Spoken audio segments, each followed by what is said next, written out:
Gentlemen, you don't have enough talent to win on talent alone.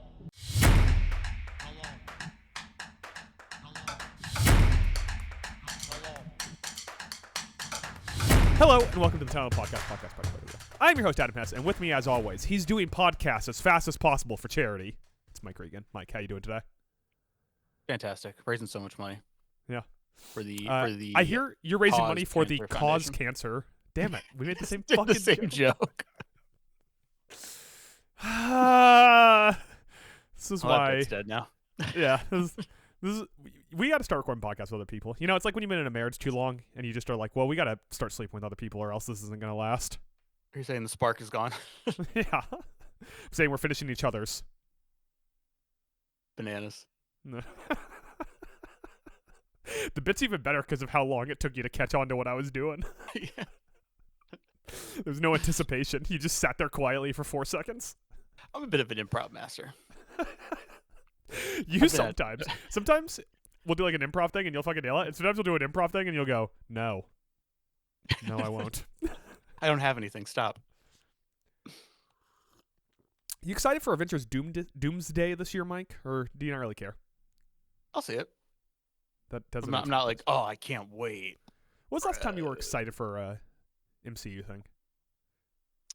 The last Spider-Man movie. No Way Out? No Way Home? No Way Yeah. Home. What's the next one going to be called? I'm home. No One Knows Who I Am? Basically. They could just they could remake the Jackie Chan movie, Who Am I? Never saw that one. Well, Jackie Chan's name saw in the Rush movie Hour. is Who Am I, and he can't remember who he is, but he keeps doing kung fu. If it was like 2008, I'd do a Jackie Chan impersonation saying "Who am I?" But I'm not gonna do it. He's Mr. Miyagi in the newest Karate Kid. Oh, the one with Nepo Smith. Yeah. Yeah, Jaden Smith. Mm-hmm. You see, instead of wax on, wax off, he has him hang up a coat and then take the coat off the rack. Mm-hmm. Yeah, and then at the end, that's how he blocks karate moves. Yeah. Yeah.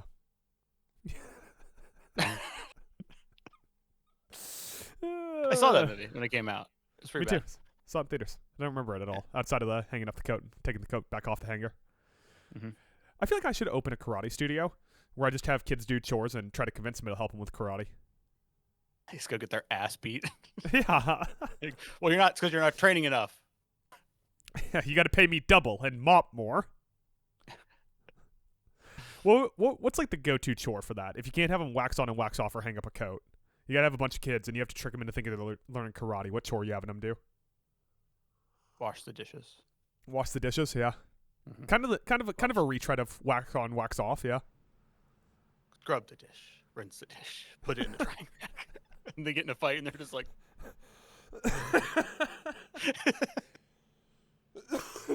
They think It's just getting pummeled. Yeah. While you're crying, wash the dish, rinse the dish, put it in the drying rack. Why isn't it working, Mr. Miyagi? Cuts to just you. Kind of like in a one battle after another, like you're Benicio del Toro teaching karate for some reason. Oh yeah. Benicio del Toro strike you as a karate guy. You know what they do in that movie that people used to do when we were really a country? What? They drink light beer while they're driving a car. Right? We used to be a country, man. People used to drink light beer while they drove a car all the time. Yeah. Now, Water. these liberals, they come in, they tell you Yeah. can't drink a 40 and then drive to Texas. I know. It's ridiculous. It's my body. Who's going to get hurt? All the old school stories I've heard from like old wrestlers, but just like driving up and down the roads, cooler full of beer. And you're like, you know what? I'm an impressionable youth, and that sounds cool. They also they drink light beers while they're driving and caught stealing, but that one ends worse. Yeah. Aronofsky doesn't love beer. Senator. Beer senator, rip Matt Smith. Anyways, Mike, we're a football podcast that I'm going to have to edit all the coughing out of. We are a coughless football podcast.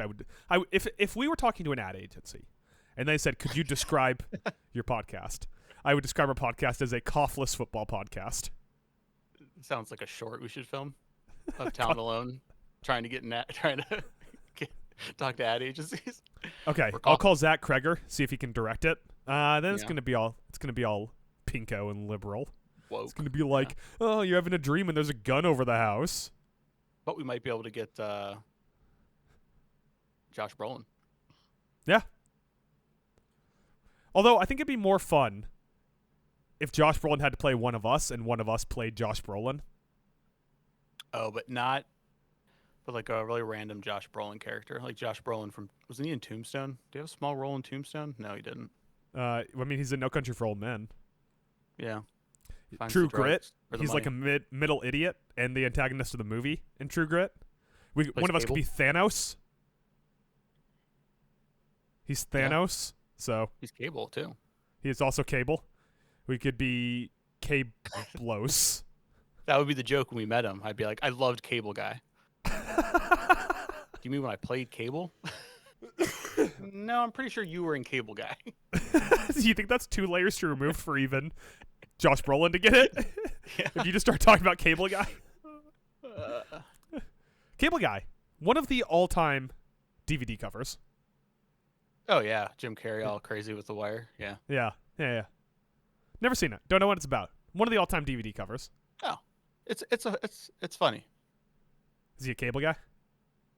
Jim Carrey is, yeah. Does he go, somebody stop me? He's just plugging in all these cables. That's what he's saying. Yeah. Back to the Coughless Football Podcast, or? Yeah. Mike, we're a few days removed from a day that will live in infamy. People were jumping from skyscrapers. The market collapsed to zero. I, of course, am talking about Black Tuesday, 1920s. Stock market crashed. J.D. Rockefeller was left having to sell his wig for enough money to make rent. Is this joke landing at all? You don't even seem to be paying attention, so I guess not. Yeah, I totally agree, Adam.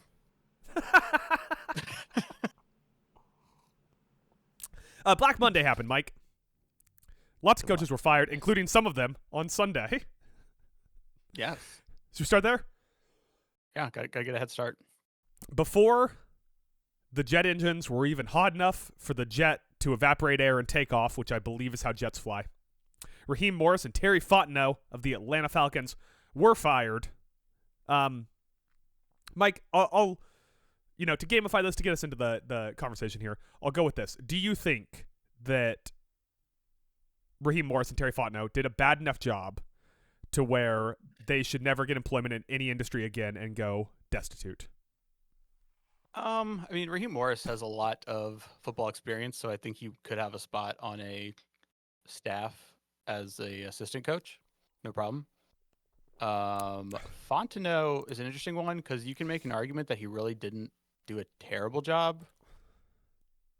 He is the guy that signed Kirk Cousins to a $100 million deal and then drafted Michael Penix, and then the next year drafted Michael Penix. traded a future first-round pick to trade up in the first to draft the same position twice.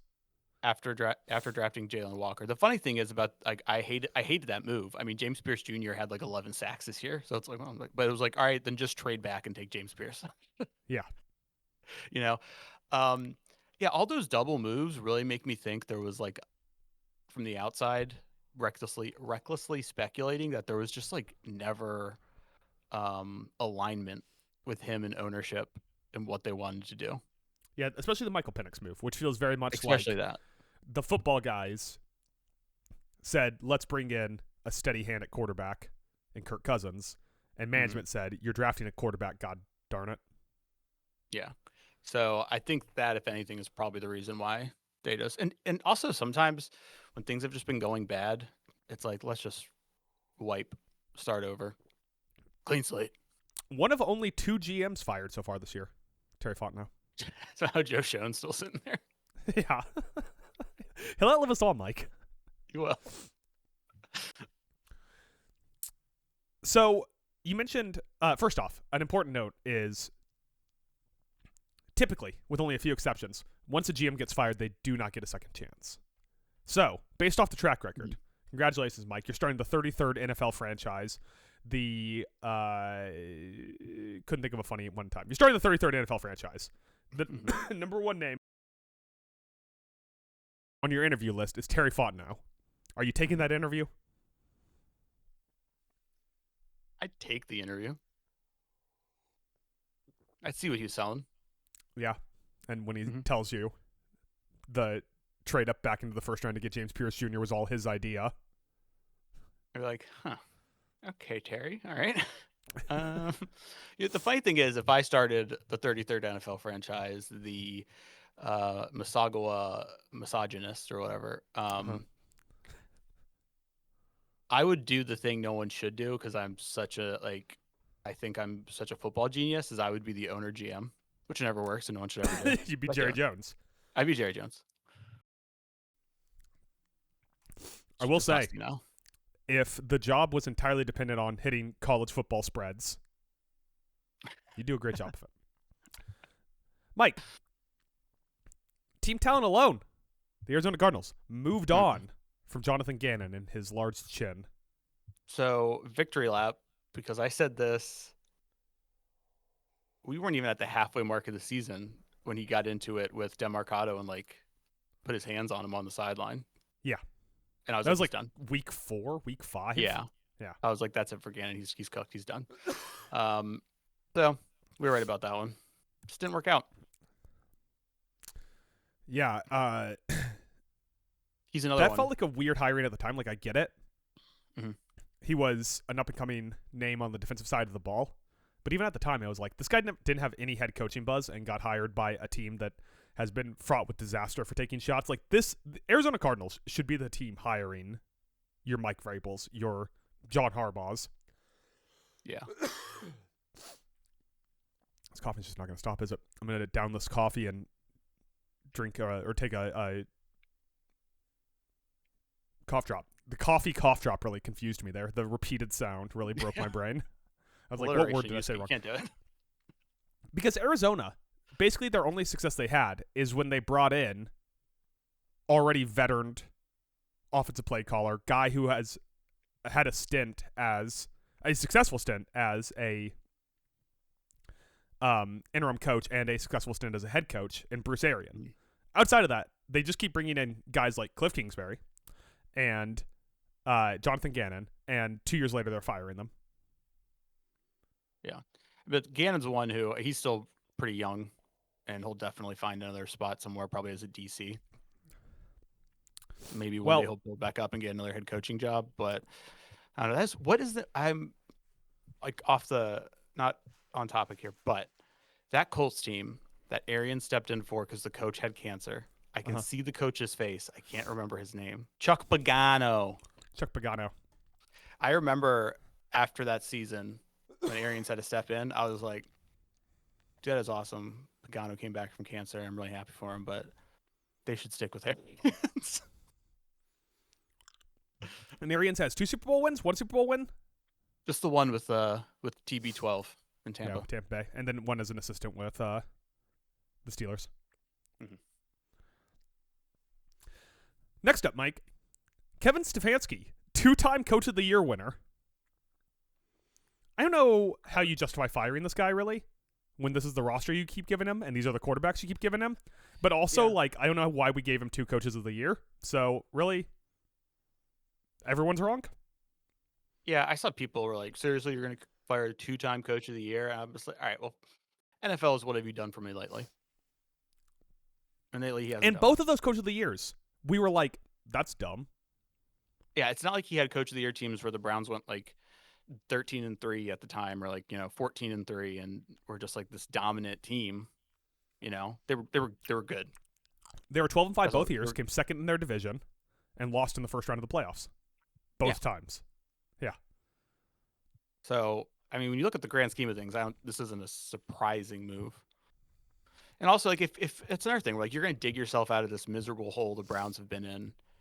It's like, in order to do that, sometimes you just got to start fresh. You see, there's rumors now that Deshaun Watson's going to be the presumptive starter next year. Oh my God,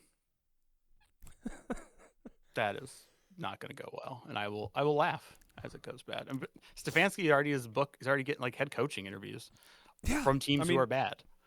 He's a good coach. I get the I don't think that he's anywhere near that top tier of guys that I would even put Like I'd put Steichen ahead of him when we're talking guys that aren't in the top tier. I'd put Mike McDonald if you don't want to put him in the top tier yet. Like if you had a stacked roster, right? Would you hire a Stefanski? If I had a stacked roster and a good defensive coordinator, yeah. I'd hire Stefanski. Sure. But like I wouldn't bring in Stefanski into the 2025-26 Patriots and expect the results we got out of them. Yeah, I wouldn't bring him into a young team or like a rebuilding team, because he's had 2 years now where they've been trying to rebuild in Cleveland. And you can say, the talent. Well, there's also been no signs of Stefanski being able to pull that talent up to get a better product on the field. And that's what really good coaches do. Yeah, guess what? Tyler Shuck looks good because Kellen Moore's a good schemer. Mm-hmm. Like, I don't know, man. Like Shedeur, who is supposedly, according to Mel Kiper, the best quarterback to ever enter the NFL draft. Mm-hmm. Dylan Gabriel, Joe Flacco, like they've struck out with every quarterback who's touched their feet on that soil since Baker left. And even Baker, you could say they struck out with, but I blame Nationwide. My early prediction is maybe they'll stick with Shedeur or write it out. I don't know. Oh, they have Deshaun. Todd Bowles get fired yet? How did Todd Bowles not get fired?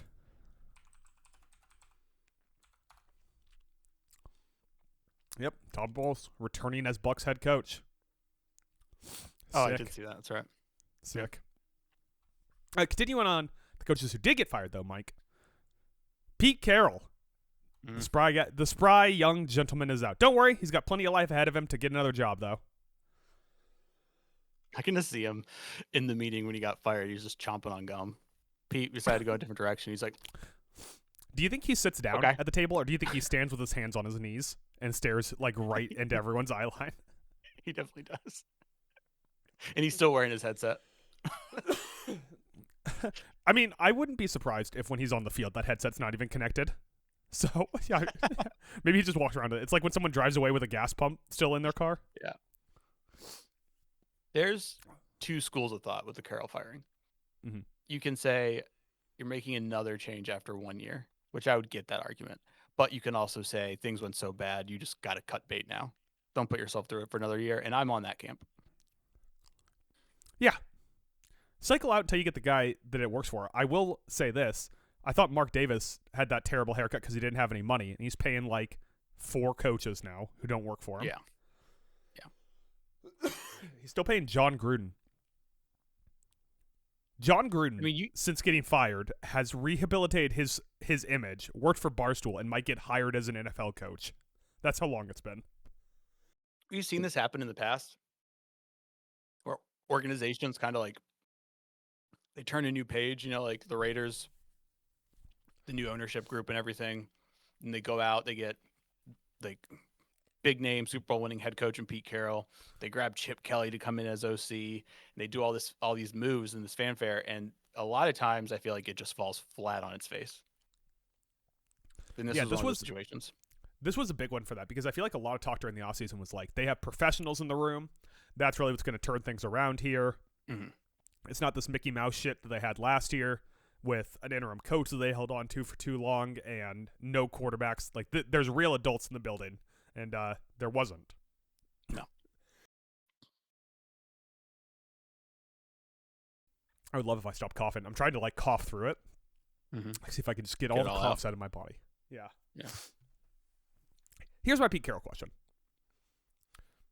Is there any situation that Pete Carroll would have worked in, or is it just that the guy's like was the oldest NFL coach by like 12 years at this point?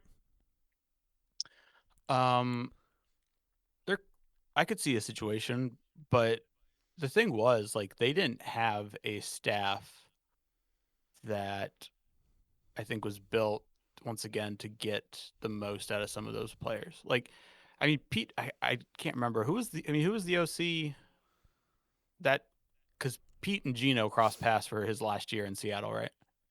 No, maybe last 2 years. Yeah, sure. Why not? Sure. I thought so, and I have to see who like the head coach. I have to see who like the offensive coordinator was then. But like I don't look at Chip Kelly as a guy who can do what a like a Steichen or a McVay or even an O'Connell can do. In No, Chip getting, Kelly's like Cliff Kingsbury again. exactly. He's similar He has- to like a Cliff Kingsbury. Yeah, he has his thing, and if the NFL figures it out, there's no alternate plan. Right. And I feel like he has his thing, and his quarterback's going to run his thing. And even if it's not working, you're going to run my thing. And now he's at Northwestern, which is hilarious. I'd go throw eggs at him. Do it. He's right in my backyard. They play at Wrigley once a year. I go there and throw eggs at Chip Kelly. Nice. Why is that hilarious? Because you associate him so much with the Pac-12, or No, it's just funny that this dude went like he got paid like tippy top college coordinator money to go be the OC at Ohio State. They win the Natty, and then he pulled an Icarus. He flew too close to the sun. He was like, "Yep, back to the NFL, baby." And now he's gone to like a bottom third Big Ten program in Northwestern. see, Chip Kelly's a great example of a guy who keeps trying to do the thing Nick Saban tried once and it didn't work, and now Chip Kelly tries it once every 4 years. Yeah. Nick Saban tried once. He was like, "This sucks. I can't recruit. It's just random who I get or who I don't get in this draft." I I'm not wanted in Drew complete Brees, but I control. couldn't get him. Yeah, and this doesn't work for the way that I like to run an organization. I'm going back to college where I know how to do the system right, and I'm going to win a bunch of national championships and be one of the best coaches of all time. And Chip Kelly did the same thing, and now every few years goes, back to the NFL. Here we go. We're gonna get it this time. What is it in the NFL that draws Chip Kelly in so much? It has to be like it has to be like that competitive side of him, like the challenge and wanting to be successful at any level, which I get. I think that is an important thing for successful people to have, that mindset. But like maybe you would just be really good calling plays at the college level. He's going to dominate the Mhm. Big 12 next year. I said he's at a bottom third Big Ten school. You know that there's two different conferences called the Big, right? Right, but one's 10, one's 12. It's hard to keep track of when they also both have a bunch of teams that are in the Midwest. That's true. I'm bleeding. You said you're bleeding? Yeah, I scratched my ankle and there was like a scab there, and now I'm bleeding. I appreciate the update. No problem. We're good. It's drying. Do we really Fight need to through put that much time into Matt Eberflus getting fired from Dallas? No, I just think it's funny because I just wanted to mention it because it's 4 straight years now they're going to have a new DC. So if the next defensive coordinator just makes it 2 seasons, he will be the greatest defensive coordinator in Of the 2020s. the history of the 2020s for the Dallas Cowboys.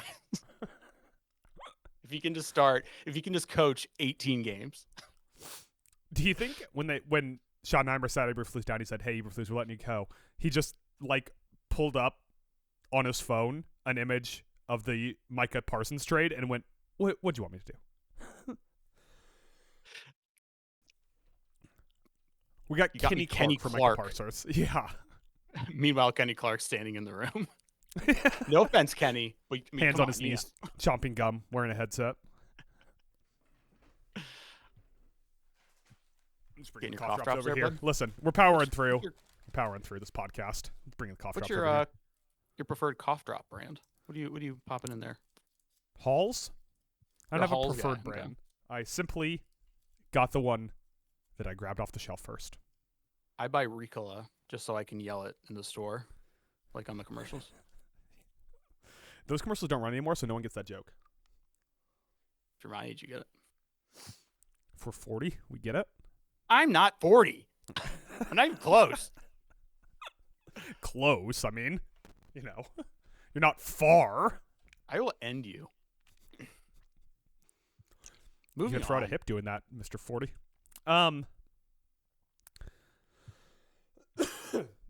The Washington Commanders, Mike, cleaned house. changed. Cleaned house, by which I mean they fired assistants. Yeah. Joe Witt Jr. out, which is like, I don't know, firing Ringo Starr. I laughed at this one because I was like, but who was actually calling the plays on defense? Yeah. Yeah, I mean, Quinn took play calling away from Joe Witt. Joe Witt's been with Quinn for like a long time. and he got promoted to defensive coordinator this year, and then it wasn't working. Or last year, and then it wasn't working, and Quinn fired him, which it was a Quinn hiring. It was a Quinn firing. To me, this one very specifically signs that Quinn's seat's already hot. There was conversations behind the scene where Quinn needed a scapegoat, and that scapegoat was his guy who he brought in, and he's been grooming since Atlanta. Yeah. They also fired Bobby Johnson, the offensive line coach, who was, headed up the best unit on the team this year. Outside of Connerly, yeah.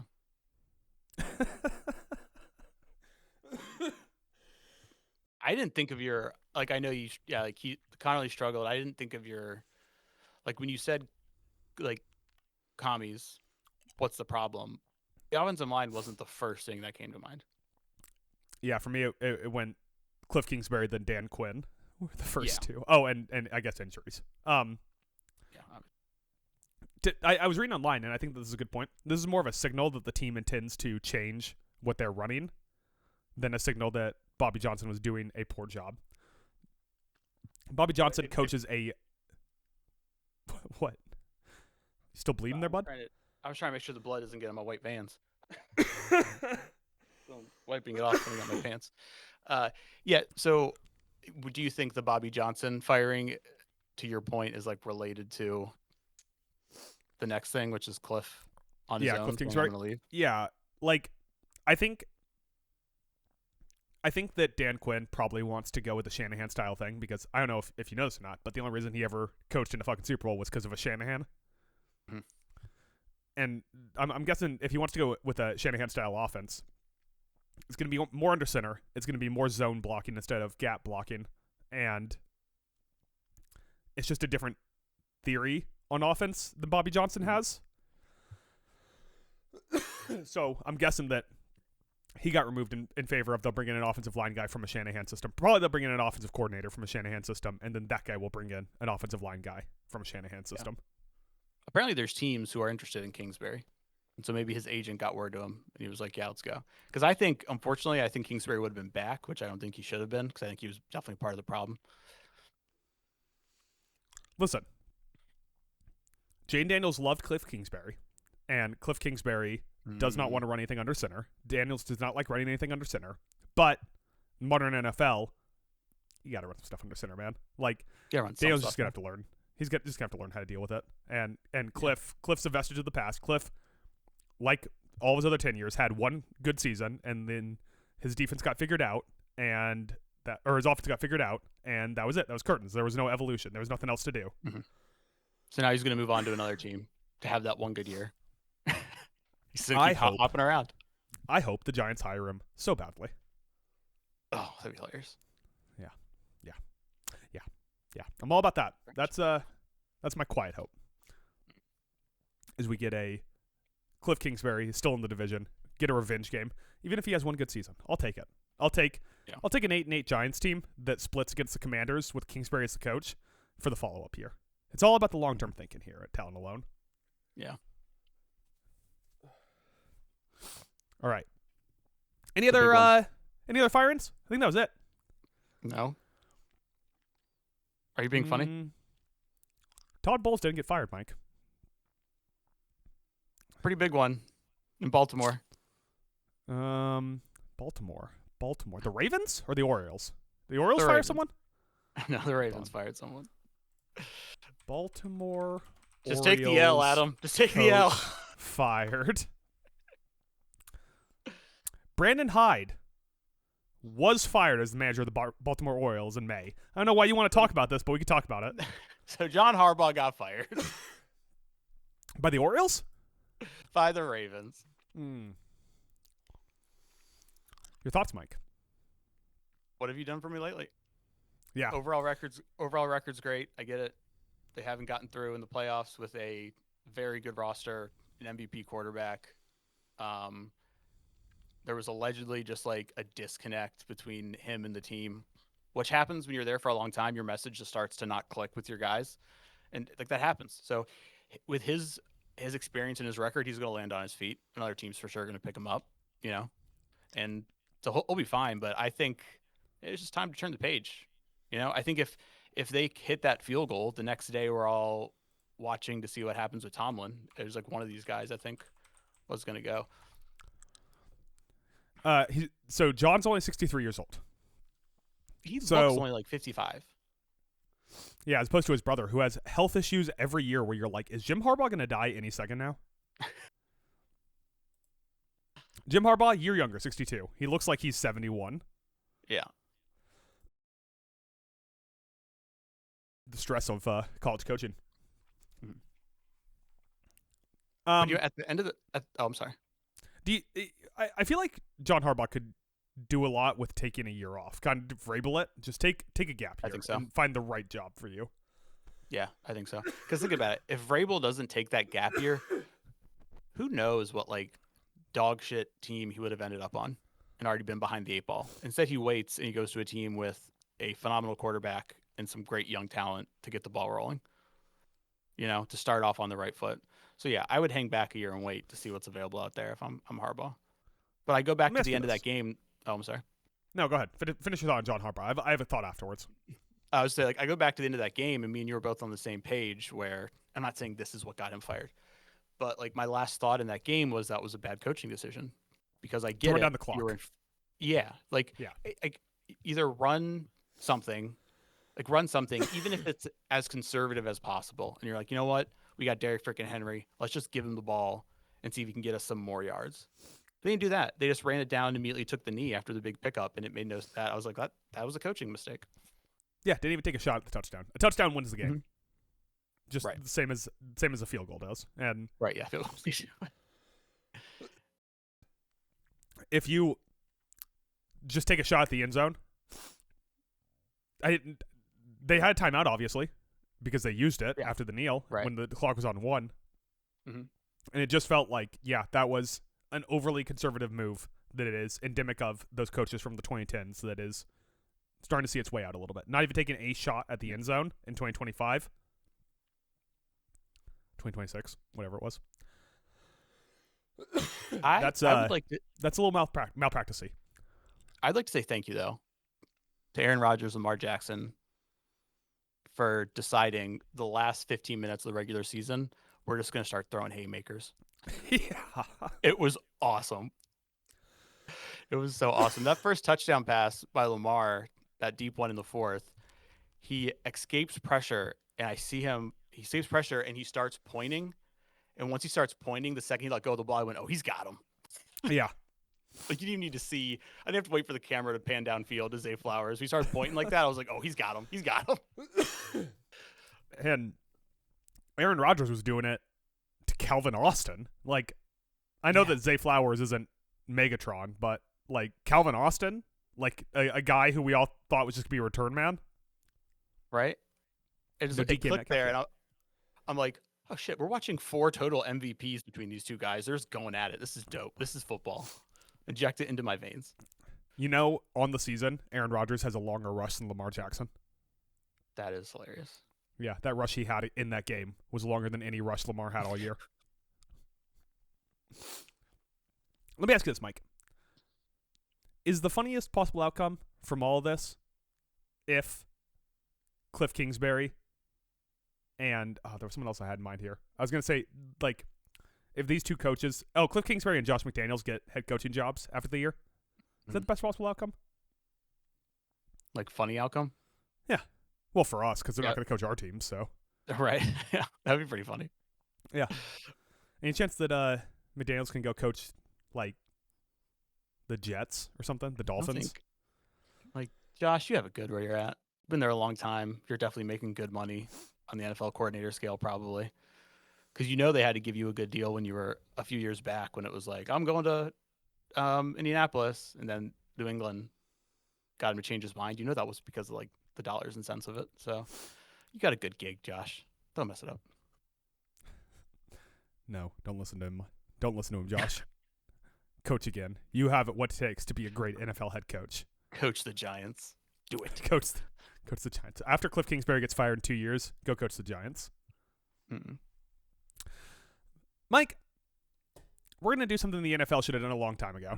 And we're going to hand out all of the regular season awards now between week 18 and the first week of the playoffs.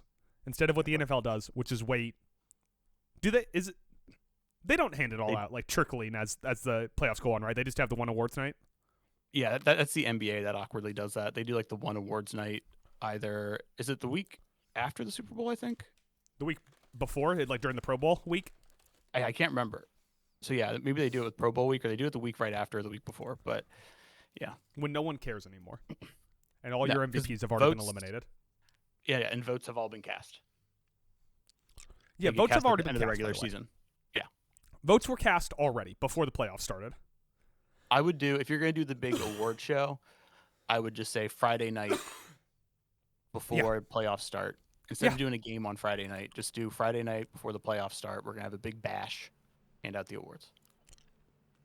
I guess the only thing with that is you're going to have a lot of good players who are up for awards, but they're on playoff teams, and they're like, I don't have time to go to this. I'm prepping for a game. That's the only downside. Okay, but like, that's fine. Like, True. also, all the Heisman guys are there when they do the Heisman. Yeah, they have a lot of time. There's like 2 weeks between Heisman and their games. All right, I got a water. We're back. Hopefully this will stop me from coughing. I got a paper towel for my blood. You done bleeding yet, or? I think it's coagulated. Isn't that the term? That's good. Sure, why not? I'm not like a medical doctor. I'm a doctor of art history. I'm a doctor of ball. Yeah. I'm a ball. But we're going to go through and we're going to hand out the classic NFL awards, such as MVP, Best Player, Defensive Player of the Year, Rookie of the Year, both of them combined into one award. Coach of the Year, Most Improved, Best Play, Offensive Line of the Year, and Worst Referee. Because here at Town Alone, we hate yellow flags. We're pro unmitigated violence on a football field. Yes. Let's start with the headliner, the thing the Oscars should do so that we can all go home and once we find out who won Best Picture. MVP. Mike, the difference between MVP and best player, many people are going to ask. MVP accounts for positional value. Best player does not. Right. The Offensive Player of the Year is just the best non-QB of the year award at this point. Right, but we're not handing out Offensive Player of the Year. We're handing out MVP and Right. Best Player. Okay, that's basically the same thing, right? I gotta get cute with it. because Best Player is a good award. Offensive Player of the Year is just non-quarterback who you liked on offense. I figured you just wrote Best Player to be funny, but what you meant was Offensive Player of the Year. No, just meant Best Player.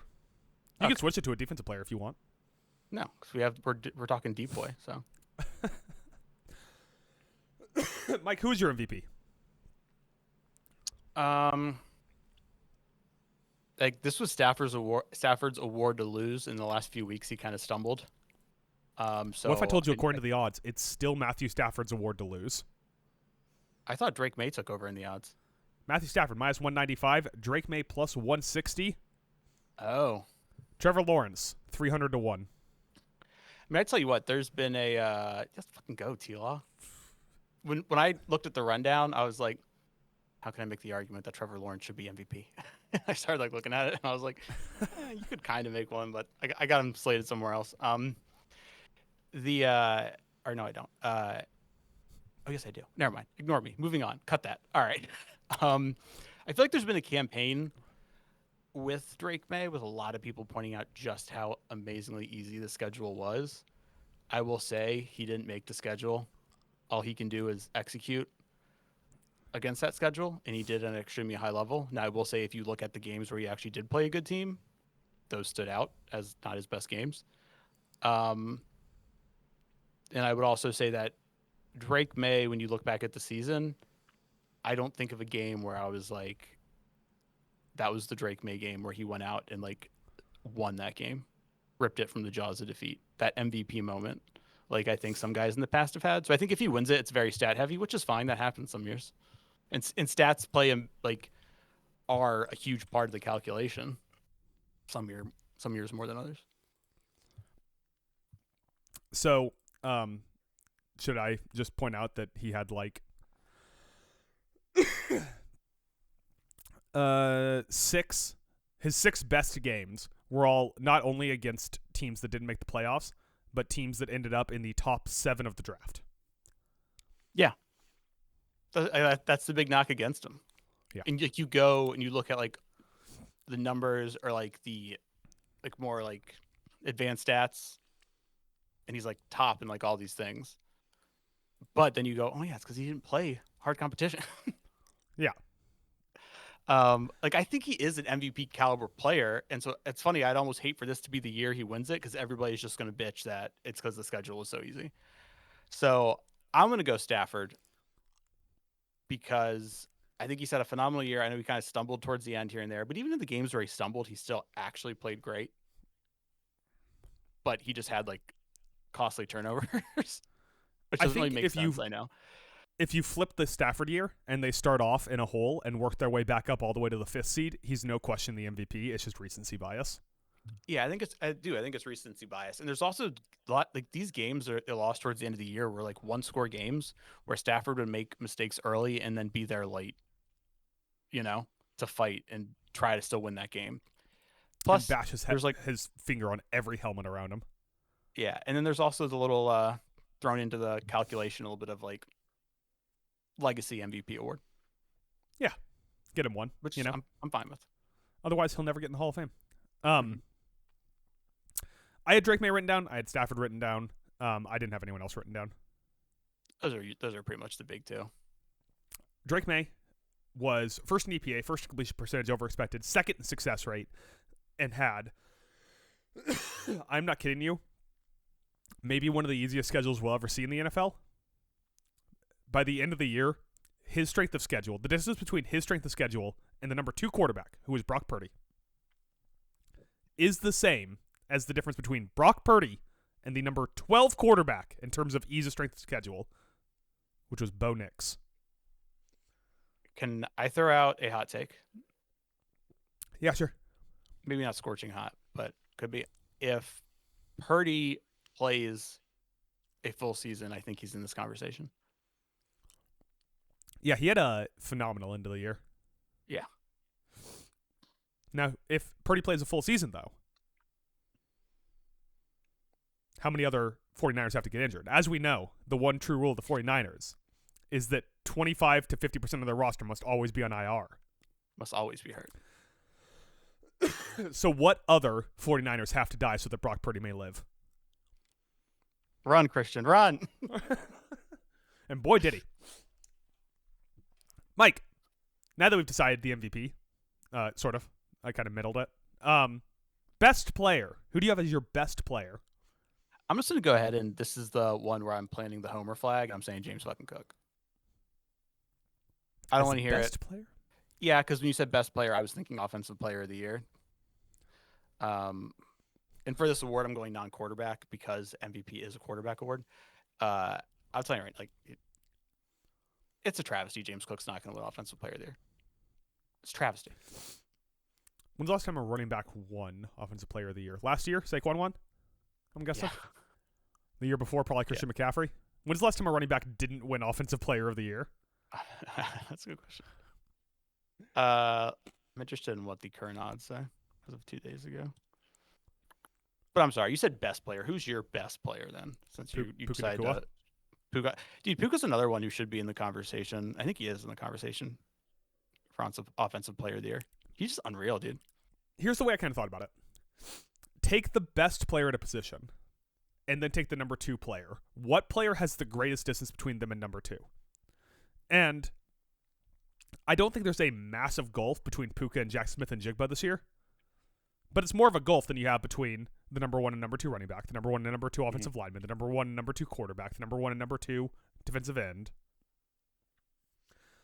Like, it's just bigger of a difference between Puka to JSN than the number 1 in any other position to the number 2. I think some people have this idea in their head that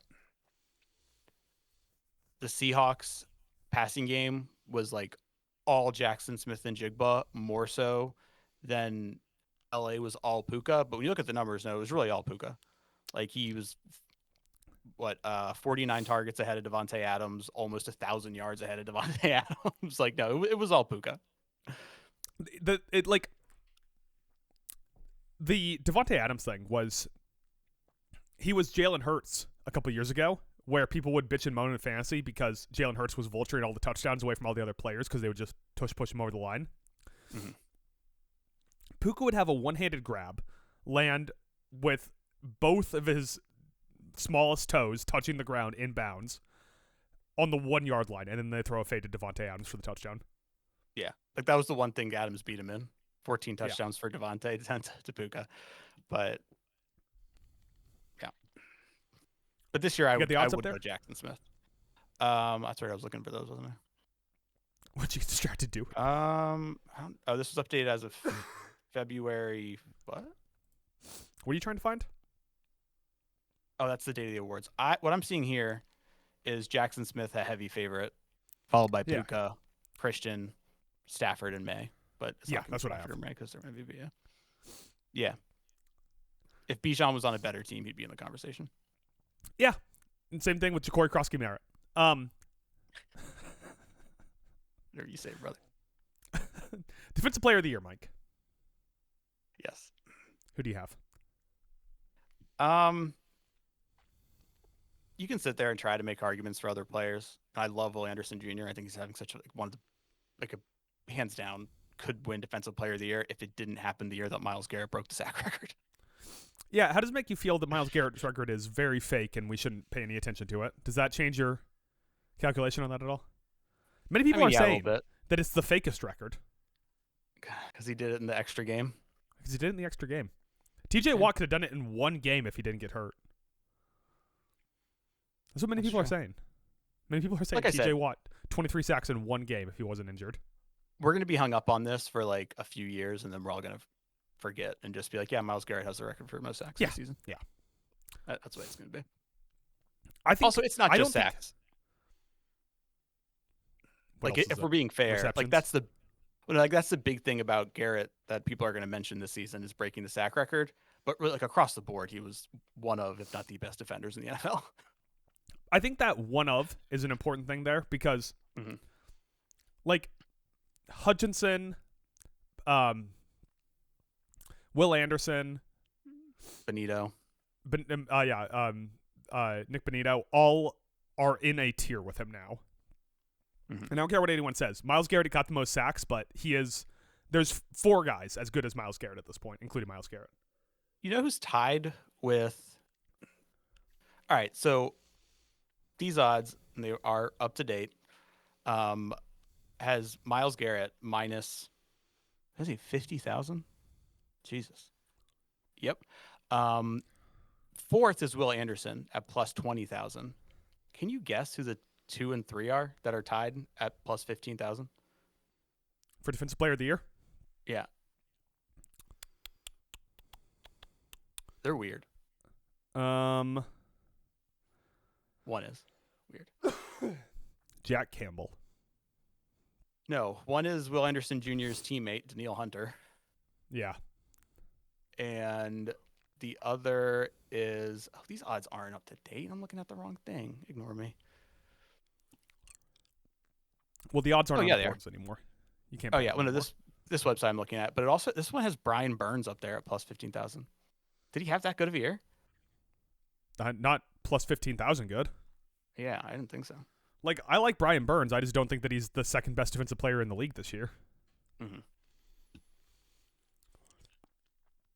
Like, you replace Brian Burns with Nick Benito. On that defensive line, Nick Benito would have 19 sacks. Yeah. These odds are up to date, though, and that is weird. That is very weird. That is weird. Mike, Rookie of the Year. So this combines offensive and defensive. Just simply, who was the best rookie this year? Once again, I thought we were going to talk about both, but all right. That's all right. I'll throw out a couple names on both sides. You know, I got to be honest with you. I just want to know, or want you to know, on days that we're not recording the podcast when I make these rundowns, you're allowed to text me. I am. I shouldn't really just assume, this is what he meant, of course. Of course, this is what he meant. I think, in general, this was a better defensive class than an offensive class rookie-wise. Let's see. Do I have any argument against that? I don't think I do because my pick is a defensive player. So Yeah, and there's a lot of defensive players you could go with. I think Jihad Campbell's probably leading for defensive player of the year or that was defensive my rookie pick. of the year. Carson Schwessinger should also be in the conversation. Currently, defensive rookie of the year odds. Swessinger Yeah. is the leader at minus 1100. James Pierce Jr. at 5-1, and Nick Emenwari at 40-1. I just want to point out that Xavier Watts played the most snaps of any defensive rookie drafted and had a very good year. But that obviously is me being a bit of a homer, but I think he should be a dark horse. And the one other thing I wanted to mention, just because I'm so sick of this bullshit slander, is that literally, despite having 60 more pressure snaps than the next person closest to him, Abdul Carter finished the year with the highest win percentage rate and the highest pressure grade. And people are going to sit here and act like Abdul Carter didn't have a phenomenal year. What if I told Most you he's bad, pressures though? as well. He's not. What is this? What is happening? Abdul Carter, very bad. Like, oh my God. I don't know what is going on in the world anymore. It's because, Mike, he only had 844 snaps. Which put him... He only has the 7th most snaps in the class. Yeah, but he has the most pressure snaps. And he was But if he drafted was at he was 1, drafted to if do he had that. the most snaps in the NFL, his stats would look worse. You ever think about that? Not his pressure snaps. They would look worse if he had the most snaps and he had the same amount of He pressures. sells They more would than look the next worse. best guy. All right. We're going in circles, my friend. Justice for Carter is all I'm saying. Very bad. Not a good football player. If you had to give it to an offensive player, who are you giving it to? Tet? Cam. I said Tet, but I kind of had a little burp in there. Sorry. I said Cam, but I tried to stifle a cough, so both of us kind of... Oh. I thought you were picking on me. I just mess across the board there on that. Cam Ward, best offensive player. Cam Ward. You see him throw across his body when he's not fumbling the ball. That guy, Yeah, I know. hey, just sling it. Yeah, probably Ted Aurora. Maybe Warren maybe fell Colson off. Loveland. Find someone, everybody, find someone in life who loves you the way that Adam loves Colson Loveland. He had a good year, man. He did. What do you he want to did. say? Will Campbell? 11 I'd game love it Will if they give Campbell. it- I'll love it if they give it to a lineman. He couldn't pick up the trophy. Little Gray Zabel. I don't know if Gray Zabel's even the best offensive rookie on His own team. the Seahawks. Yeah, I don't know. Elijah Arroyo, buddy. Go. The U. Mike. Oh wait, who do we go with? I went with Jihad Campbell. Who's your pick? I never did state a pick. Right, that's why I Jihad's- asked who your pick was. Jihad's going to win. So I'll say No. Jihad Campbell. Carson Schweissinger is going to win. That's probably. Oh, that is right. I'm gonna Jihad's say not Abdul even in the top Carter. 3 in odds. Abdul Carter should win this thing. I stand by. You want a bad football player to win this award? All right. Xavier Watts really should win. Played the most snaps. I have to change my pick. Xavier Watts. Let's go. Give it to a safety There you for go. once. Mike, Coach of the Year. Dude. Toughest race in a long time. Yeah. Outside of last year. Who'd they give it to last year? I dumped Who- last year let's- once this year started. Yeah, same. Coach of.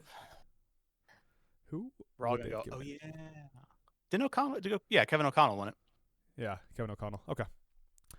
Kevin O'Connell, Coach of a the great case why this year Mike McDonald should win it. Oh yeah. Yeah, if we're gonna give it to Kevin O'Connell and be Bernard. like, but he only had Sam Darnold and did all this, motherfucker.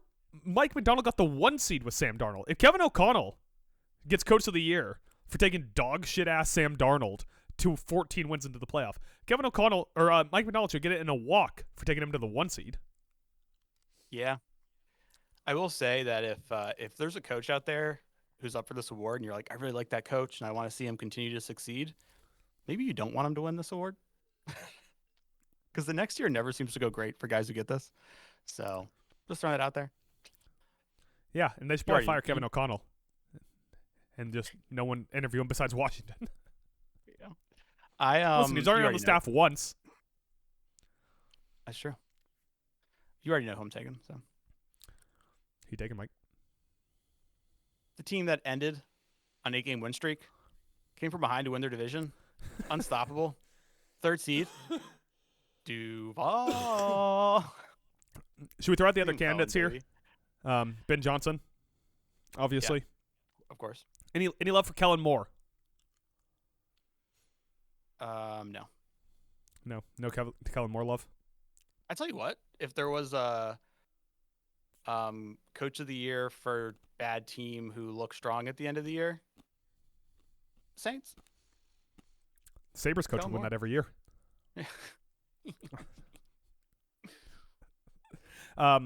Sean Payton, 1 seed in the AFC. I guess for that reason you'd have to consider him, but yeah. Sean McVay, although kind of fell just- asleep at the wheel a few times. With Peyton, I think he's the offensive guy. He obviously has a hand in the offense, and their offense hasn't been great. So 28 points unanswered against your defensive rookie of the year. true. And only some of those were Jackson Dart's fault. Yeah.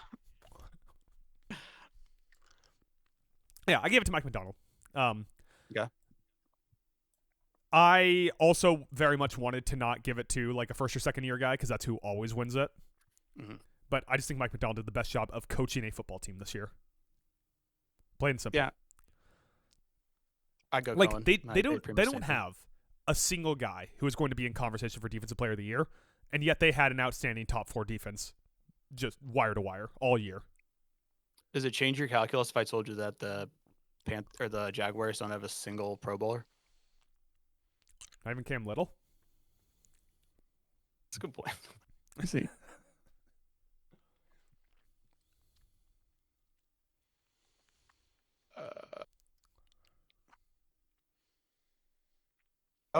I'm wrong. Their long snapper was the sole Jaguars selection. Ross Mattis kick. That's almost nominative determinism. Mike, most improved player. Most improved. Who do you got? I'm going T-Law, baby. There's 3 real candidates for this, right? Yeah. Maybe 4, if you want to consider Garrett Bowles, who was like a problem last year to be one of the best offensive linemen. But your candidates were Drake May, Caleb Williams, or Trevathan Lawrence. Yeah. And I think for Drake May, my only pushback would be like, this was a little expected. Like he showed flashes of this, and he was a rookie, so it was expected he would take a leap. Maybe not this big of a leap, but it was expected he would take a leap. Yeah, we never expected the number 1 overall generational pick and Trevor Lawrence to be good at quarterback. So, But just the way things were trending with Trevor Lawrence were not pretty. And I know he only played I think 8 games. He only played half a season last year. But even if you take those numbers and try to put him on pace for a full year, it was going to be not pretty. And it's yardage has never been an issue with him, but the way he's just playing with so much more confidence this year. It looks like he's having fun playing football again. He never looked like he was having fun for this season. yeah. I think he just had a great year. He's gotten his legs involved. I know it's a career high in rushing touchdowns. Best passer grade he's ever put up in his career. Not that that's something voters take into account, nor really should they. but- Voters for this award we just made up. Yeah. I took Caleb Williams, who last year looked like a complete number 1 overall pick bust, and this year looks like Jared Goff plus. And Jared Goff plus can win you a Super Bowl because Jared Goff almost did. And it's maybe not like the leap into the stratosphere that maybe Drake May and Trevor Lawrence are in, but both those guys went from being considered to be like good enough to MVP caliber guys this year. Whereas last year, Caleb Williams, it was like people were like, "Do you just replace him with Mitch Trubisky or something? Like, do you just put someone else in there now?" Like, there was a preseason story done by Tyler Dunn with a bunch of old Bears coaches where they talked about how, like, Caleb Williams' dyslexia was hidden from them. Like, that was a storyline going into the season that we weren't talking about the rest of the year. Because after a few weeks, they got going, and they really got going. Yeah, and he played, I think, a big thing, and I'm not looking at, like, I didn't double check last year's numbers or anything like that, but just based on watching him with Caleb, another one who looks like he's playing with more confidence. He's got his game more back on track and playing a lot better against the blitz than I think he did last year. I think that's one of the big things that stick out. And compared to Lawrence, like with Caleb, there is a bigger notable statistical difference between last year and this year. You mean in the sense that he didn't get sacked on pace to set the sack record, or? Yeah, and a lot of like the other numbers are up. Except his sack number, which is down, which is good. Which is good. Yes. As we all know, sacks are a QB stat. Mike, best play. The best play of the 2025 NFL season. You go first. Okay. I got some contenders here. I'll read them off and then I'll tell you my pick. Treylon Burks, Odell Beckham catch. Okay, I was going. I know that's a little bit of a homer pick, but also if we had done a draft with what quarterback is most likely to have the best catch of the season, or what wide receiver is most likely to have the best catch of the season, Treylon Burks wouldn't have gone in the draft. Even if we did 140 rounds, Treylon Burks would not have gone in the draft. This one's not technically a play, but the Jared Goff almost touchdown when Amon Ra lateraled it to him and it got called back. Oh, yeah. That's a bummer, dude. Yeah. That one was penalized. The Cam Little field goal to break the record. That was the first thing that came to my mind, believe it or not. You're so Jags-pilled. I am. Josh Allen's snow run. Hell yeah. Yeah. Against Cincinnati, right? Yeah. Yeah. Just an aesthetically pleasing play to watch. It's what he does. I have written down here, and it's in your handwriting, the play when Patrick Mahomes tore his ACL. Mike. Mike. Come on, Mike. I would never. And, of course, my actual pick. Jalen Hurts turns the ball over twice on one play. Oh, yeah. Forgot about that. I remember you were kept talking about it because you were just stunned. One of my favorite plays. I think that last year it was a pretty easy pick for best play was the reverse hurdle by Saquon. Mm-hmm. So congratulations to the Eagles for winning this award two times in a row. Once for the reverse hurdle by Saquon Barkley, and once for that time Jalen Hurts threw an interception. The intercepting player fumbled the ball. Jalen Hurts picked it up and then fumbled the ball. Mm-hmm. Just excellent work from everyone. Excellent work. I think I'm gonna go ahead and go with one of the Bills' big comebacks. I'm gonna go 40-yard touchdown, Joshy in the snow, take it to the house. It looks like he's storming Normandy on that play. That's how he plays. Yeah. That's how my boy plays. Straight D-Day style.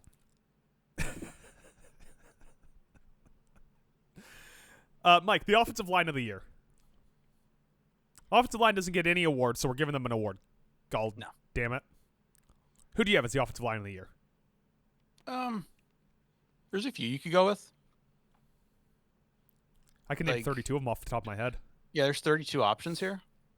I think the Rams have been a fantastic offensive line this year. And I know sacks are a QB stat, but Matt Stafford, very little sacks this year compared to the rest of the league. Also, but you have to put an asterisk on that because you have to understand a lot of the quarterbacks at the top of the sack board are very good quarterbacks who run a lot. Yes. Are mobile. Matt Stafford can't escape pressure. He just bashes his thumb against it. No. So that's why I give him props, because you got to know, like, with our quarterback, it's give him time in that pocket or else the play's going to go bad. Yeah. So I think they just. Patriots offensive line's also obviously played very well and has been a part of their success. And then the Niners, because they got the legend, Trent Williams, ages like fine wine. Fine wine that had a tumor removed. Hmm. I took the Broncos, which feels like a chalk pick. The Broncos just had the best offensive line this year. A lot of their success in both the run game and the passing game is dependent on their offensive line, and the offensive line's done it. You got to have a good offensive line to throw 18 screens a game. This is true. Yeah. You also got boys who get out there and block. Congratulations, Receivers, Garrett running back. Bowles. And finally, Mike, the worst referee. I don't The have one for worst this. You're gonna. Referee. This is all you. This is all you. Ron Torbert. Listen, he's going to get playoff assignments. That guy's always on my fucking screen when he is calling a game. Ron Torbert is more of a staple on that NFL fucking Sundays. guy. Yeah. Yeah. See? As soon as I say his name, if you look up a picture of him, if you aren't familiar with Ron Torbert, if you Google this man, you'll be like, that fucking guy. He is on the screen constantly if he is refereeing. Yeah. If you see him for the first time, presumably on the opening kickoff, because the guy likes to throw flags like their New Year's Eve parties. Mm-hmm. Well, that's actually incorrect because you only throw a New Year's Eve party once a year. The guy likes to throw flags like New Year's Eve parties at a club that does New Year's Eve every day as their gimmick. Is that a good metaphor? That's a good metaphor. Yeah. If you see him once on your screen at the start of the year, your immediate response should be to groan because you're going to see him another 40 times. Every year, sometimes for a stretch of years, there is that one ref whose face you know. You're like, Yeah. "Oh, how I see this dude." Yeah, and this year was definitely Sir. As soon Ronald as you Torbert. recognize a ref, as soon as you can look at a ref and go, I know this guy. That's bad. Mhm. Yeah. All right, Mike. Those are our 2025 regular season awards. Do you want to hand out an award to us for best award show? Yes, best award show. I'm gonna go with Talent Alone podcast. Ooh, I have a second. Unfortunately, What? behind the Behind you. Razzies. Yes, the Razzies. The Razzies as the best award show. Do they still do the Razzies? I think so. Is Twilight still winning them? Legacy, yeah. Razzie Hall of Fame. It's Twilight and Adam Sandler. All right, Mike. I figure the last thing we have to do here is talk about Wild Card Weekend, the weekend of wild cards. Gonna get wild. I thought we could just power rank these games, do some predictions and some oddly specific predictions to get the fuck out of here. Start with 6 and go to 1? Sure. Or do you want to start with 1 and go to 5, and then we'll leave it a mystery what game we don't talk about? Start with 6, go to 1. Okay. I Fine. think we're probably on the same page with 6. Who do you have as your worst game of Wild Card Weekend? Rams Panthers, right? Yeah. Bad game.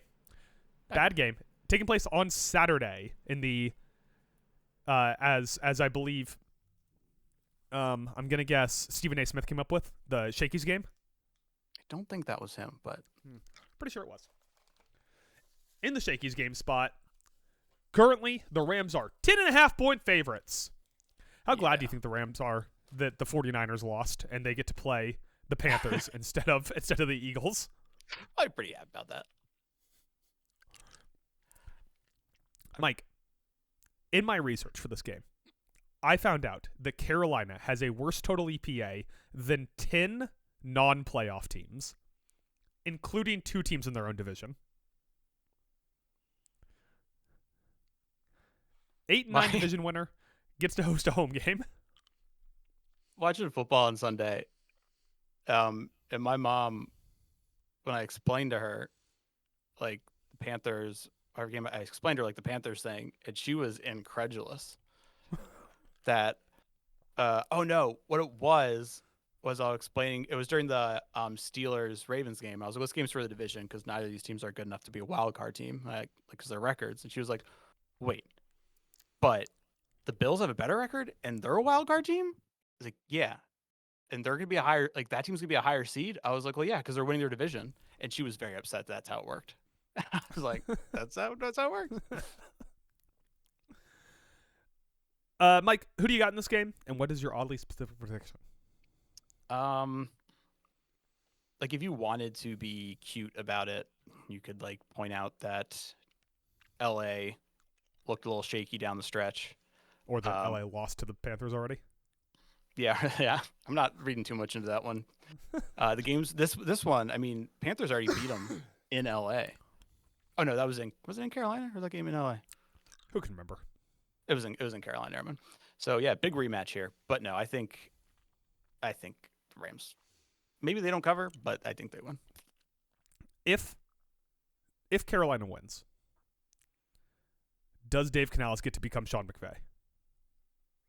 No, but we have to retroactively vote for Coach of the Year. We Dave got to go Canales back and wins. give it to Dave Canales. Yeah. Mike, what is your other prediction? Ollie specific prediction. 3 different Rams, 4 different Rams will register a full sack. Wow. Okay. So that would be what? Byron Young, Jared Young. Verse, Jared Verse. Cam Curl, Definitely sending Cam Curl on Yeah. DB Blitz. and Yeah. Emmanuel Forbes, who what he does is he just stands behind the quarterback and turns sideways towards the ref. And once the Mhm. quarterback snaps it, he turns normal style, and they think that he was just really fast because they didn't see him behind there when he was turned sideways. I had no idea. Yeah. I obviously also have the Rams. I would even take the Rams to cover in this one. My prediction: Byron Young sacks Bryce Young on the first offensive play for Carolina. Oh, I like that. We're both going sack. All right. Both going sack, and I just wanted the B Young on B Young violence. Oh, love to see it. It's tragedy, actually. You don't love to see it. Sad. Hate to see it. Mike, what is your 5th ranked game? 2 ways you can go. I'm going Texans at Steelers. Which is also what I have. Okay. Poor 41-year-old Aaron Rodgers, man. His bones are going to hurt after this one. They're going to get rattled 39. around. 39.5. The over He's under. not even 40 yet? No, the over under for the game is 39. Oh. My bad. That was confusing because I kind of like went on a different talking point of what you're saying. But Houston is a 3-point favorite, by the way, while we're dropping the gambling lines. If you're Aaron Rodgers, do you consider faking an injury so that Mason Rudolph has to get hit by Danielle Hunter and Will Anderson and Kamari Lassiter all game? I don't think so. He doesn't want to take the chance of Mason Rudolph getting any spotlight over him. Very clean sure? injury reports, I think. Have we figured out if Mason Rudolph has any particular views on 9/11? I don't ask him. Maybe they're bros. Did he get stuck? Did he get the needle? The vax? By the way, DK Metcalf back for this game, so look for him to be punching someone in the crowd. Oh boy, they're at home. Yeah. Still might punch somebody. You never know. Yeah. What does that matter? Swing on anyone you want. You're DK Metcalf. What are they going to do about it? I saw someone, it was either on Twitter or it was on some, daily sports talk show on ESPN or some shit saying, like, should the AFC be scared because Rodgers got into the playoffs? No. No. Okay, good. We're on the same page there. Guess Against what? this defense? Absolutely The not. NFC shouldn't even be scared from 2014 on when Rodgers got into the playoffs. He won 1 Super Bowl, guys. Aaron Rodgers isn't getting in there like fucking Tom Brady and just slicing his Yeah. way through. Exactly. What are we doing? What are we doing? I think Houston is going to rain living hell on this on poor Aaron Rodgers. Let me ask you this. Life savings. You got to put it on the over or the under, 39.5. What are you putting it on? Under. Right? How would both of these teams get to 20 points? I understand that 100% we're under. coming off a week where Aaron Rodgers fucking cooked, But but that was against the Ravens' sad sack defense, not against. Also, like, Aaron Rodgers cannot string together 3 good weeks in a row because he's 41 years old. Mhm. Like, he's going up against Houston, which has maybe the best defense in the NFL, at least top 3. And it's not going to go great. Like, they have the people to cover DK Metcalf. They have the people to cover Calvin Austin. They have the people to stop Kenneth Gainwell. So, he also what is he going to do? Fucking He's run it still- himself? does he still have like a broken non-throwing hand or whatever? Every time he like goes down and it like slightly touches the turf, he like gets up and they're like, the non-throwing hand you see there, that's all casted up and fucked up. I I mean, he's 41. He probably has like sciatica, and Arthritis. hemorrhoids. Yeah, arthritis or whatever you said. They cut to him on the sidelines. He's sitting on one of those like pillow things. Hemorrhoid pillows. Yeah. Mike, who are you taking, and what is your odd prediction? I am going to take the Texans, and my oddly specific prediction is there is not going to be a single passing touchdown in this game. Ooh, you and I got some good synergy going on early in this. I took Houston as well. I would also take the -3, and I have the Steelers to get 0 offensive touchdowns. Oh, there you go. Yeah. However, they will score 41 points again. No, the second one's not real. The second one's a lie. Yeah. Mike, I assume your number 4 is Buffalo at Jacksonville? No. No, I'm kidding. What's your number 4? Chargers, Patriots. Terrible pick. I had them at 3. Who did you have? Niners, Eagles at 4? Yeah. Yeah. So those were, you could flip flop those. So we'll do we'll do Niners Eagles first, and then we'll do Okay. Chargers New England. This is a big what side of the ball do you believe in game. Eagles are 4.5-point favorites. San Francisco 6th in offensive EPA. Eagles 9th in defensive EPA. Eagles 17th in offensive EPA. San Francisco 24th in defensive EPA. So do you really believe defense wins championships? Take Philly. Are you not an idiot? Take San Francisco. I guess you could say there's like San Francisco did not look great against Seattle. Does that Different concern caliber of you defense, I would say. at all? Yeah. Yeah, No. that's true. They only put up 3 points. You see the clip of a player walking out talking to Dad text you about this Rodrigo Blankenship? Oh yeah, Going, what up, he Coop? said, like, what up, Coop? He's like, nah, I'm the other guy. I'm the other one. And then he swung his helmet at him. Yeah. Said, never call me that guy's name again.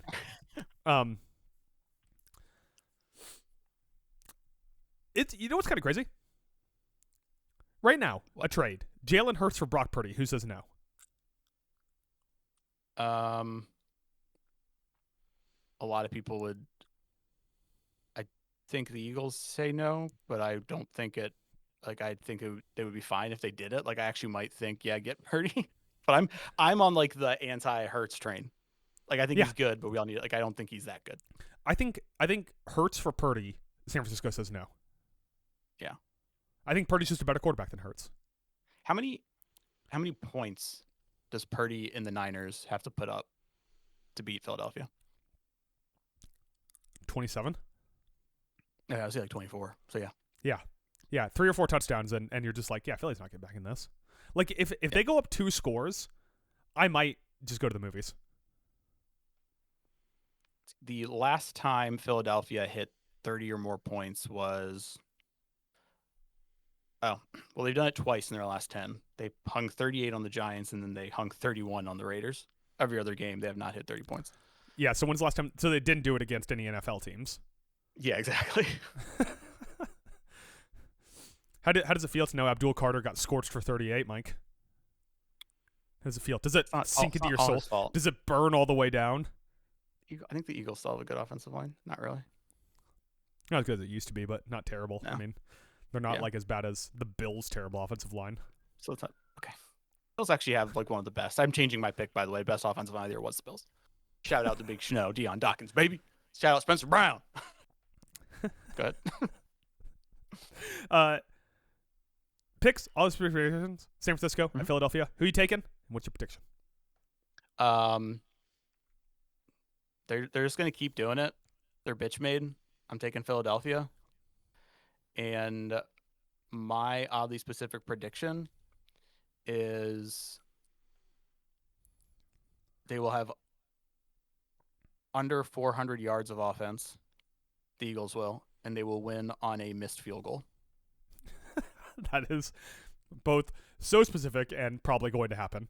Yeah. I'm taking San Francisco. This is my first underdog I'm taking so far. And Nice. I'm going to Okay. hit my all these are protection. Christian McCaffrey will have more scrimmage yards than all but one player on the Eagles offense combined. Who's the one? AJ Pick Brown. one. Oh. Be like, A.J. Brown has like 88 yards, and if you combine every other player on the Eagles offense, they will have less scrimmage yards than Christian McCaffrey together. Mike, the Chargers are at the Patriots. Big West going East game. Doesn't look good for those pesky Chargers. 30-degree temperature. Still no offensive linemen coming back for the Chargers. Yeah. Drake May's playoff debut. Could be all. 3.5-point favorites for the home team. Who you got, Mike? And what is your other specific? I think it was a good draw for the Patriots because between the 3 wildcard teams, Bills, Chargers, Texans, and the AFC, this is the one you'd want to get. Yeah. Because this is the one that's like, not yeah, very good. Yeah, that's like a solid team, but like I haven't seen Justin Herbert in this offense have a good day against one of anytime they've played a good defense, they've struggled. They lost their last 2 against good defenses. They beat the Cowboys, beat the Chiefs after the Mahomes injury by only 3 points. Yeah, they only put up 16 against Kansas City. So I'm feeling great. I mean, New England doesn't have like a murderer's row of a defense, but they have a solid defense. They got Christian Barmore, who's currently in trouble for assault. They got Stephon Diggs, who's currently in trouble for assault. Any chance they can sign Ray Rice? Jesus. Didn't expect you to go down that path. I'm going to take New England to win their first playoff game in the post-Brady era. And my oddly specific prediction is TreVeyon Henderson breaks off 140-plus yard touchdown. Which will only be his second of the season. No. Fourth. Double check the numbers on that. 30th, actually. I'm also taking New England here. It's only a 3.5-point line, which is surprising, although we just espoused how bad New England is. You know what? Fuck it. I can't do the West going East. The West going East, it's too much travel for the Chargers. Yeah. I'm taking New England. My oddly specific prediction, the QBs combined for 4 rushing touchdowns. I like that one. 4 rushing touchdowns. Mike, what is your number 2 game? Your runner-up, your silver medalist for Wildcard Weekend? So we're probably going to be flipped here because my number 2 is Packers-Bears. Terrible. Yeah, I'm guessing your number 2 is Bills-Jags, so we probably have it flipped. Yeah. So we'll talk Packers-Bears here. This is their 3rd in the series, 1-1 on the year. DJ Moore with the OT winner in their last game. Packers are 1.5-point favorites despite being on the road into Chirac. Mike, does it not worry you at all that I checked? I've been looking through his window. Ben Johnson's pants are completely dry. Is this worrying to you? That says I've sniffed. confident? I smell no piss. I smell no piss. He's feeling himself. Not wet. He's not feeling himself wet, though. Yeah, he's feeling himself dry. Brother. He keeps patting, and it just sounds like you're patting cloth. Despite the last game between these two being 22-16, it was one of like the most fun games of the season. In prime time. Yeah, is there anything to be said there about Malik Willis coming in? Does that concern you at all, or do you not really care that Malik Willis came into the last game? That the I mean, Jordan Love is injury prone. He is. And that's not even us doing our usual like guy gets hurt twice in 4 years and we're like injury prone. That's not even the bit. Like he's gotten hurt every year. So yeah, he is injury prone. So there's a chance we see Malik Willis again. Then maybe the Bears are like, oh crap. You know who else is injury prone? Who? All of the Packers. Actually, it's an injury prone team. Questionable. John Williams out. The guard, not the composer. Malik Willis questionable. Dontavian Wicks questionable. Christian Debicada. How did I forget his name mid-sentence? Christian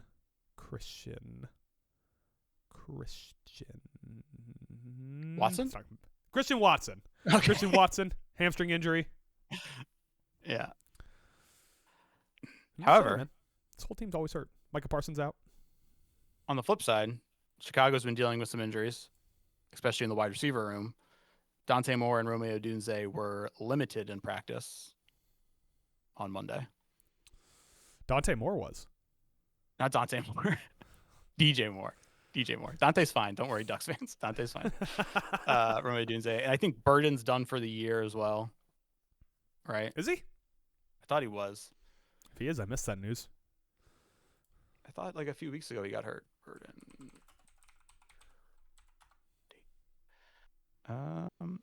Yeah. Luther Burden III elevated role projected for Sunday. Oh, so he's good. Okay. I don't know why I thought Yeah. his injury he suffered was worse. So we'll have him back. But with how beat up this Packers team is, I haven't had faith in this Packers team all year. I refer to them as bitch made. They're coming off back-to-back losses against San Francisco and Detroit, even though they didn't really play many starters. They didn't play Jordan Love or any of their starters in Detroit, did they? No, because I don't Malik think Willis got so. hurt in that game. So yeah, they didn't. Okay. Yeah, so I'm going Chicago. Yeah, it's kind of weird. That the Packers are favored despite going 9-7-1 on the season. Right? I think so. I mean, The Packers are favored? yeah, they're 1.5 point favorites. Oh yeah. On the road too. That's like recent. That's like just not believing in the Bears for some reason. And I will say the Bears have been slightly vibes fueled, but they're also playing good fucking football right now. People, come on, let's be honest. And Green Bay ended the season on a 4-game losing streak, and the only reason they're in the playoffs is because of the tie. Yeah, because they're bitch I would made, t- like I've been telling everybody. I would tell you. Matthew Golden going to play in this game? Has Matthew Golden played at all this season? Let me ask you that. I don't know. Do People you need to stop what's your favorite drafting Matthew Golden wide memory? receivers. Like, Him getting drafted. Are you saying? I think you said before the pick, like, are the Packers going to draft another wide receiver too? Yeah. And then they did. That was my favorite Matthew Golden memory. Yeah. Mike, your pick and your obvious prediction. Taking the Bears. Taking the Bears. So I guess technically my first underdog pick. And I'm thinking last time they were kind of playing from Not behind in back. that second half. I think it's gonna be like tight scoring game, and I think Ben Johnson this time is really gonna want to get that run game going. I'm thinking Swift and Monangai combined for 170. 170 on the dot. You heard it here first. I'm going to take the Bears as well. Rooting Plus, for 170 friend of the pod, host of the podcast, Tyler Carcara.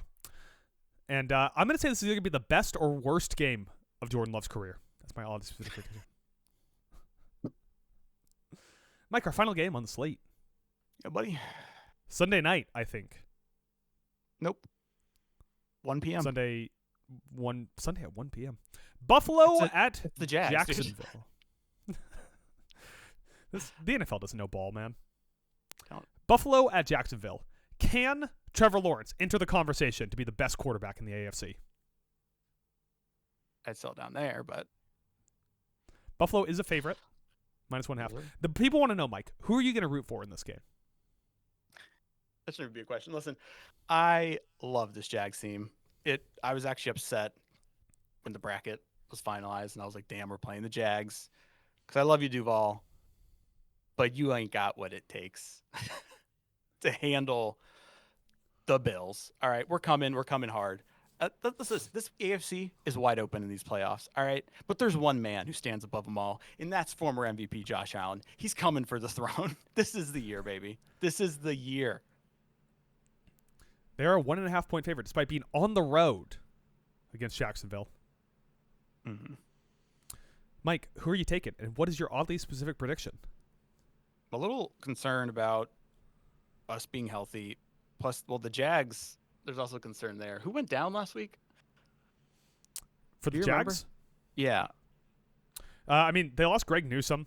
I know what they lost him. Greg Newsome went out of the game. Questionable. Yeah, and someone else. They lost like an offensive lineman yeah. at one point or a defensive lineman. I mean, Okay. they had like a bunch of final week of the season Van- injuries. Van Landen Sure. at the tackle Someone. went down, maybe. He's questionable as well. they had a bunch of people go out in the final week. I didn't write down a list, but it was one of those like, hey, maybe you should just sit all of your stars. Like the Gavin, I keep calling him Gavin Newsom. The Greg Newsom thing is concerning because they're already a little shallow at defensive back. Yeah. And potentially losing him. I'm seeing here he was a limited participant. Yeah. I don't love how hurt their secondary is.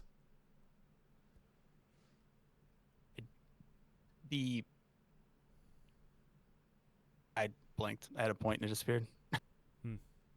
Was I talking about Greg Newsom for too long? You want to talk about Gavin Newsom again instead? No. You see, the thing about Gavin Newsom that most people don't realize is he's actually an AI. He's just walking around in a skin suit saying things like, the president is bad. The Jags have a very good coverage group, so this will be it's the good first playoff challenge for Josh. First, coming to the end, and my brain's just completely not working anymore. Good challenge for Josh to open up. I'm not worried about it though, even though we don't have the best wide receiving core, but we got James Cook. Yeah. And Cook's been the best running back in the league this year. Eat your heart out, Saquon fans. Eat your heart out, Jonathan Taylor fans. Eat your heart out, Christian McCaffrey fans. So winner, Bills, hands down. And oddly specific prediction, I think it's going to be high scoring. Over under is 52. And based on, I think this will probably be a high scoring game. But I'm going to say James Cook, 1 receiving touchdown, 1 passing touchdown, 100 yards rushing. No rushing touchdowns, though? Did I say passing touchdown? 1 receiving touchdown, 1 rushing touchdown, 100+ yards rushing. There you go. I'm also taking Buffalo. I like this. I've been having a lot of fun with this Jags team, even though I jumped ship right before the season started. It's a bad draw for Jacksonville to have to go up against Josh Allen in the playoffs. And Josh Allen hasn't been eliminated in the wild card round of the playoffs in at least 2 years. You're so funny. My only specific prediction, Mike, I went deep in the lab on this one. Okay. My prediction is Joshua Hines-Allen with 0 pressures. Now, famously, Joshua Hines-Allen was a thorn in the side of the Buffalo Bills, including having multi-sack games against his name brother, Josh Allen. But here's the thing, Mike.